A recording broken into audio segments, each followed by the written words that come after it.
Masih musim mandi pakai gayung. Ke kolam renang dong. Sekalian berendam, pasti lebih seru dan segar. Apalagi ada wahana ombak di sungai buatan sepanjang 200 meter seperti di kolam renang yang ada di Malang ini. Lihat saja, mereka terlihat girang menikmati momen saat terombang-ambing di atas ban khusus. Karena tempatnya terbatas, jadi harus tunggu giliran ya.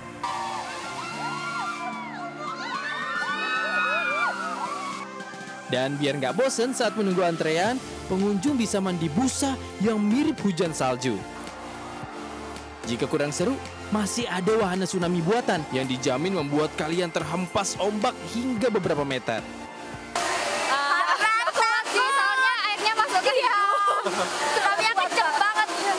Tapi sempat ngerasain 2 kali ya? Iya, sebenarnya kali. Gimana serunya? Seru banget, seru banget. Rumpal. Capek dengan arus ombak dan terjangan tsunami, pengunjung bisa beristirahat dan santai di atas ban dengan mengunjungi lazy river sambil selonjoran di ban. Namun jika masih haus tantangan, masih ada aneka perusutan dengan ketinggian ekstrim. Dari Malang, Jawa Timur, Denny Irwansyah, iNews melaporkan.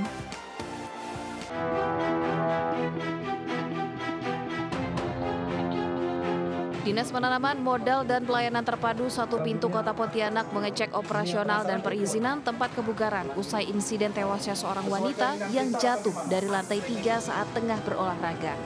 Hasil pengecekan sementara operasional tempat kebugaran ini telah mengantongi izin. Kendati demikian, untuk perizinan lainnya masih harus ditelusuri lagi.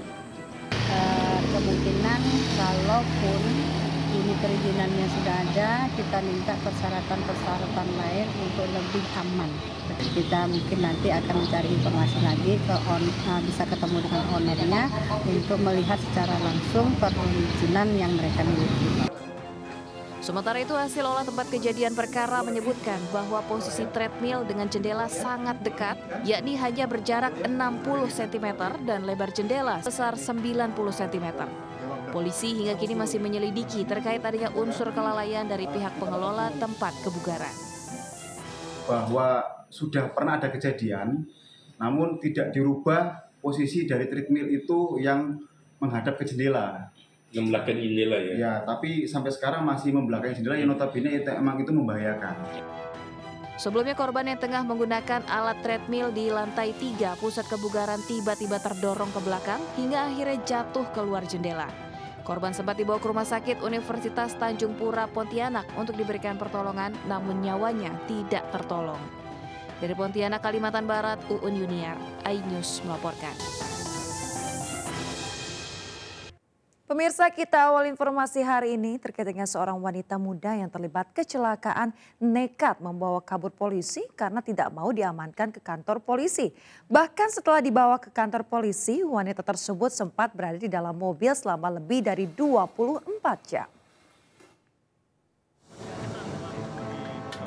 Seorang wanita muda menolak turun dari mobilnya yang terparkir di halaman kantor Laka Lantas Polres Bangkalan. Meski begitu, perempuan asal Kota Malang ini tak bisa kemana-mana karena kunci mobilnya ditahan polisi. Setelah lebih dari 24 jam bertahan di mobil, sang wanita akhirnya mau masuk ke ruang pemeriksaan. Namun ia tetap bungkam dan tidak menjawab pertanyaan polisi. Sebelumnya, wanita pengendara mobil ini terlibat kecelakaan dengan menabrak pemotor di Jalan Akses Suramadu Bangkalan. Saat pelaku akan dibawa ke kantor polisi bersama mobilnya, perempuan ini malah nekat kabur bersama petugas hingga ke Surabaya. Polisi yang mendampingi akhirnya bisa membujuk pelaku untuk dibawa ke kantor Laka Lantas. Seharian yang bersangkutan nungguin mobilnya di sini, tidak mau keluar dari mobilnya seharian sampai tadi sore ini. Jadi hanya keluar untuk ke kamar mandi atau untuk minum. Sudah kami tawari, kami kasih makan juga tidak mau. Seperti itu. Nah, kami sudah berusaha menghubungi keluarganya atau temannya, tapi yang bersangkutan tidak kooperatif. Polisi masih memeriksa pelaku dan menyita mobil jenis City Car sebagai barang bukti kecelakaan lalu lintas. Dari Bangkalan, Jawa Timur, Taufik Syahrawi, iNews melaporkan. Pemirsa, sekitar 10 rumah permanen dan juga semi permanen di Jalan Semeru, Grogol, Petamburan, Jakarta Barat ludes terbakar. Hembusan angin yang cukup kencang serta banyaknya material yang mudah terbakar membuat api dengan cepat menyambar dan sulit dipadamkan.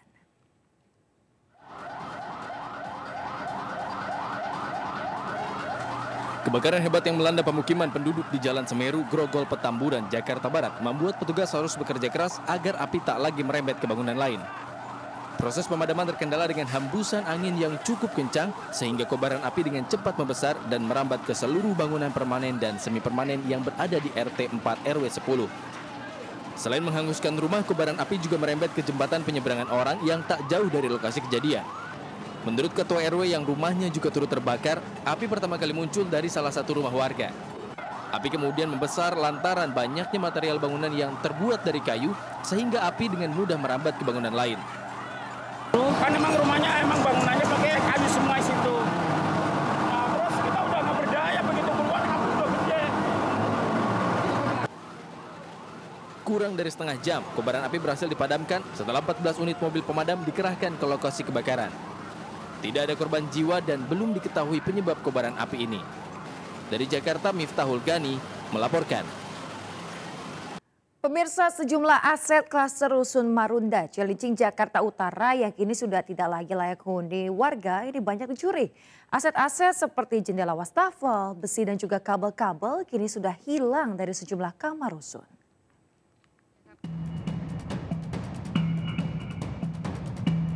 Kondisi klaster C Rusun Marunda, Cilincing, Jakarta Utara tampak menyedihkan. Tak hanya soal kondisi bangunan yang sudah tidak layak, kelengkapan bangunan pun juga hilang pasca mengalami penjarahan. Sejumlah jendela, pintu, hingga teralis dicuri massal. Tidak adanya penjagaan yang ketat mengakibatkan barang-barang dan kelengkapan bangunan hilang akibat dijarah oknum tak bertanggung jawab sejak bulan Februari lalu. Sebenarnya masalahnya di sini memang benar-benar udah nggak layak.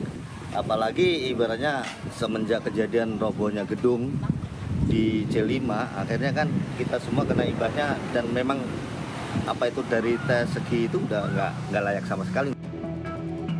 Relokasi warga Rusun Marunda ke rusun terdekat merupakan hasil rekomendasi Badan Riset dan Inovasi Nasional.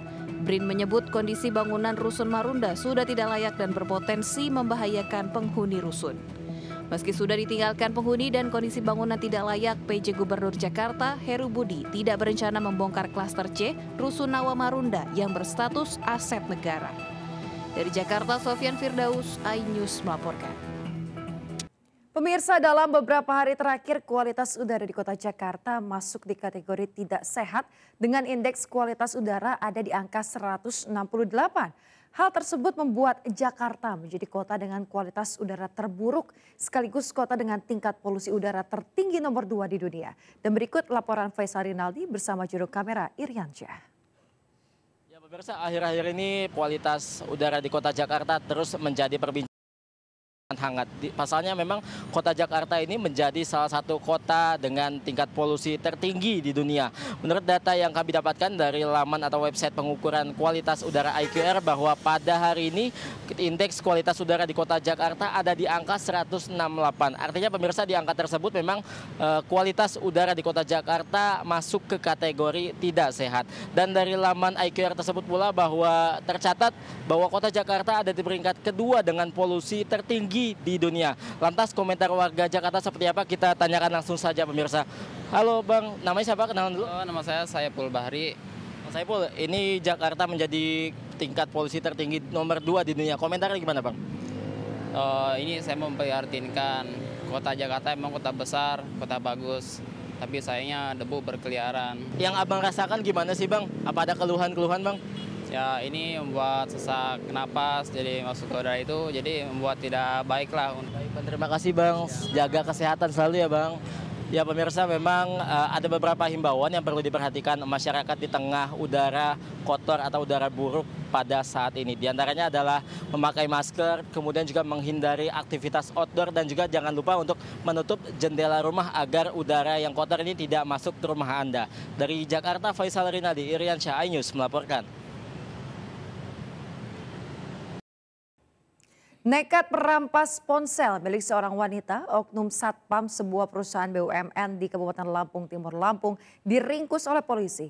Sementara dari kota Semarang, Jawa Tengah, pemirsa, seorang remaja mencuri motor milik warga dan menyembunyikannya di halaman masjid.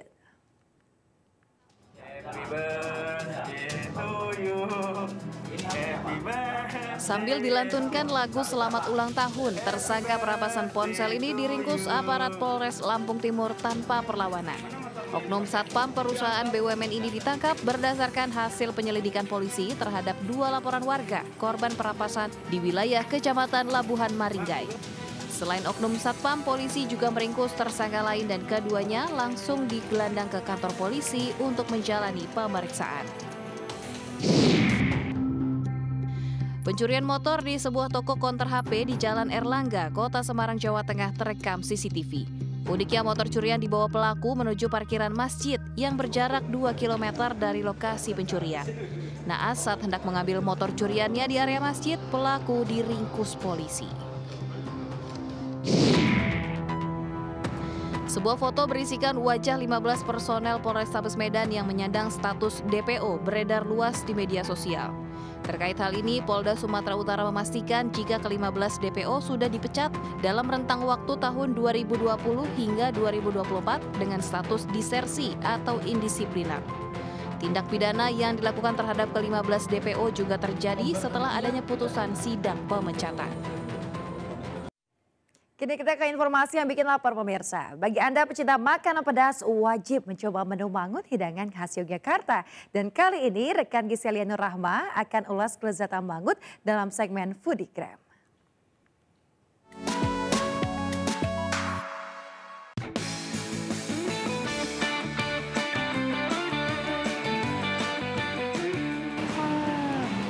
Ngapain? Jadi lele ini bang, ada kumisnya. Tuh. Tapi kita mau makan apa? Makan ikan lele lah, tapi ini lelenya khas Yogyakarta. Tapi kita lagi di Jogja? Enggak, lagi di sekitaran Jakarta, tepatnya di Bekasi. Udahlah bang, nggak usah banyak ngomong, langsung aja. Yuk kita lihat. Halo mas. Halo kak. Ini apa mas? Ini mangut lele. Oh, diapain nih? Kita asap, habis itu kita goreng, terus kita sajinya pakai cobek. Langsung pesen aja deh semuanya, saya udah lapar banget. Ya. Oke, makasih ya mas.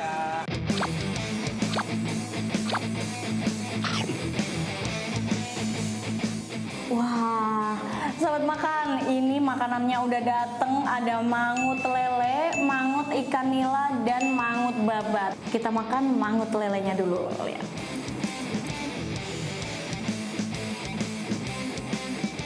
Kuah kuningnya kerasa banget, rempah-rempahnya. Nah, kalau ikan lelenya nih, nampol. Udah ya, kita lanjut makan nilanya. Nila ini harus pakai tangan deh saat makan.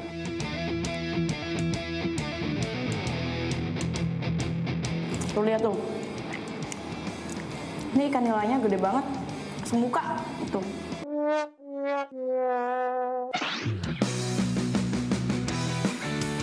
Sekarang kita mangut handuk alias mangut babat. Nah, ini babatnya babat sapi ya sobat makan. Teksturnya itu kenyal-kenyal, cuy, tapi tenang aja, luarnya ini tetap gurih.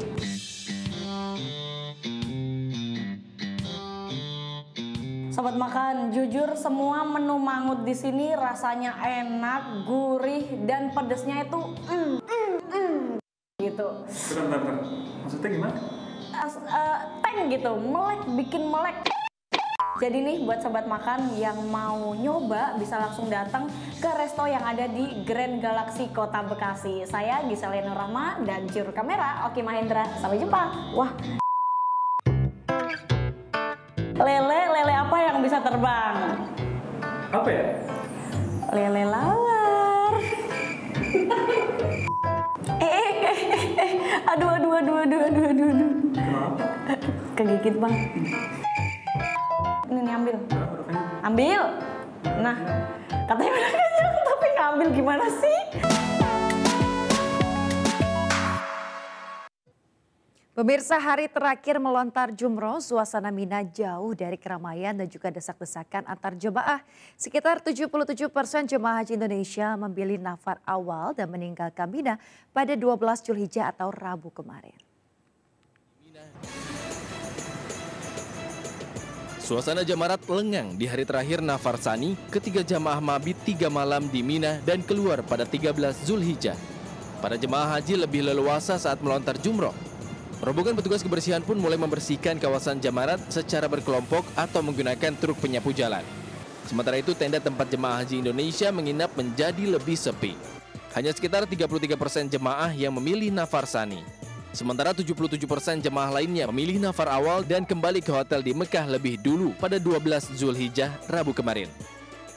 Secara berangsur-angsur, jamaah diberangkatkan dari Mina menuju hotel di Mekah pada pukul 7.00 dan diharapkan sebelum zuhur, semua jamaah haji telah diberangkatkan dari Mina di hotel masing-masing. Rencananya rombongan jemaah haji Indonesia gelombang pertama dijadwalkan pulang ke tanah air mulai 22 Juni hingga 3 Juli mendatang. Dari Mekah, Arab Saudi, Suhud Nur Fadli, iNews melaporkan.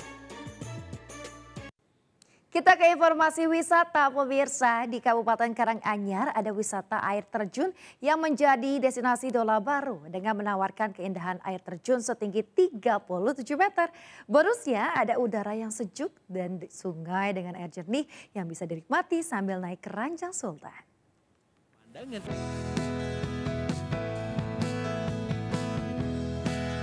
Udara yang sejuk, air yang dingin, dan pemandangan indah. Wah, lengkap ya. Destinasi wisata ini berada di Kabupaten Karanganyar, Jawa Tengah. Ngargoyoso Waterfall berada di lereng Gunung Lawu yang diramaikan wisatawan lokal maupun luar daerah. Ketinggian air terjunnya mencapai 37 meter dengan air yang jernih. Pengunjung dapat bermain di bawah air terjun atau hanya sekedar mengabadikan momen dengan berfoto. Akses menuju di sini bagus, jalannya bagus, tempatnya ternyata bersih, masuk tiketnya murah, kafenya murah juga, pokoknya bagus. Wisata yang baru dibuka untuk umum 2 bulan yang lalu ini mematok harga tiket yang murah hanya 20.000 per orang. Ini mengusung konsep untuk ramah keluarga yang mudah diganggu. Jadi untuk anak-anak, orang tua itu harus juga sampai di tempat tujuan gitu. Jadi dekat dan tidak melelahkan. Tak berhenti sampai di situ, pengunjung juga disediakan wahana keranjang Sultan yang dapat berjalan di ketinggian di atas sungai sembari melihat pemandangan.